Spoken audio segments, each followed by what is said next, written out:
ہر نماز میں ہم التحیات پڑھتے ہیں جس میں والطیبات کا لفظ آتا ہے۔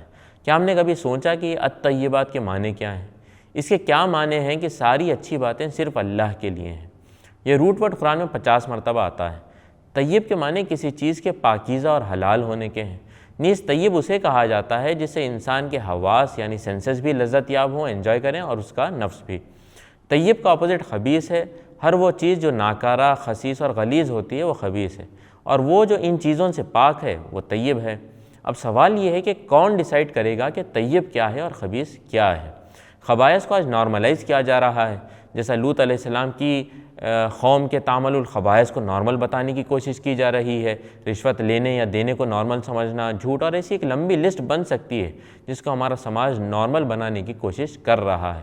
مگر کتنی ہی میجورٹی لوگ اس میں لگ جائیں وہ فطرت کو نہیں بدل سکتے۔ اللہ فرماتا ہے قُلْ لَا يَسْتَوِي الْخَبِيثُ وَالطَّيِّبُ وَلَوْ أَعْجَبَكَ كَثْرَةُ الْخَبِيثِ۔ اے پیغمبر صلی اللہ علیہ وسلم، ان سے کہہ دو کہ پاک اور ناپاک بہرحال یکساں نہیں ہیں، خواہ ناپاک کی بہتات تمہیں کتنا ہی فریفتہ کرنے والی ہو۔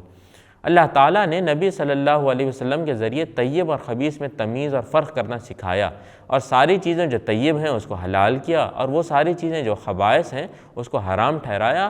وَيُحِلُّ لَهُمُ الطَّيِّبَاتِ وَيُحَرِّمُ عَلَيْهِمُ الْخَبَائِثَ۔ اللہ تعالیٰ قرآن میں 6 مقامات پر فرماتا ہے کُلُوا مِن طَیِّبَات، پاکیزہ چیزیں کھاؤ۔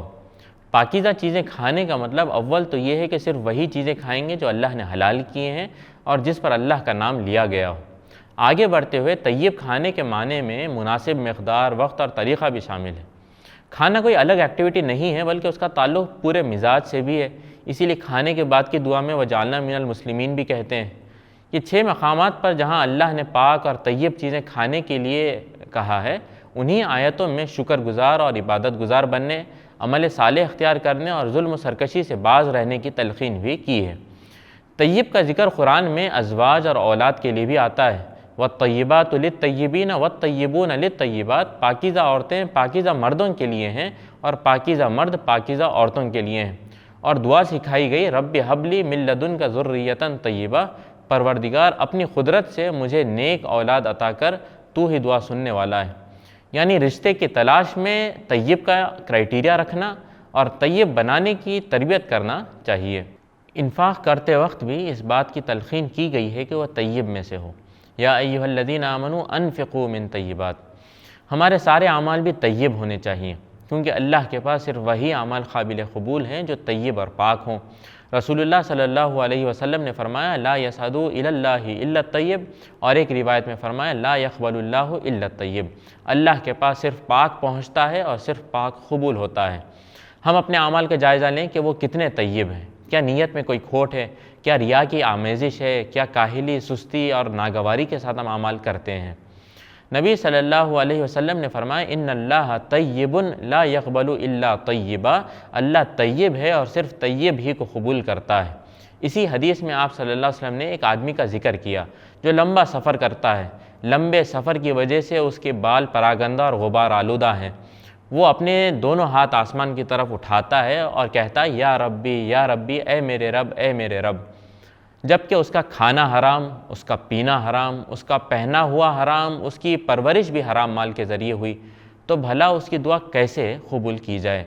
اپنی پوری زندگی کو طیب بنانے کی کوشش کرتے رہنا اللہ سے قریب ہونے کا راستہ ہے۔ طیب اس انسان کو کہا جاتا ہے جو جہالت، فسق اور قبیح اعمال کی نجاست سے پاک ہوں اور علم و ایمان اور محاسن اعمال کے زیور سے آراستہ ہو۔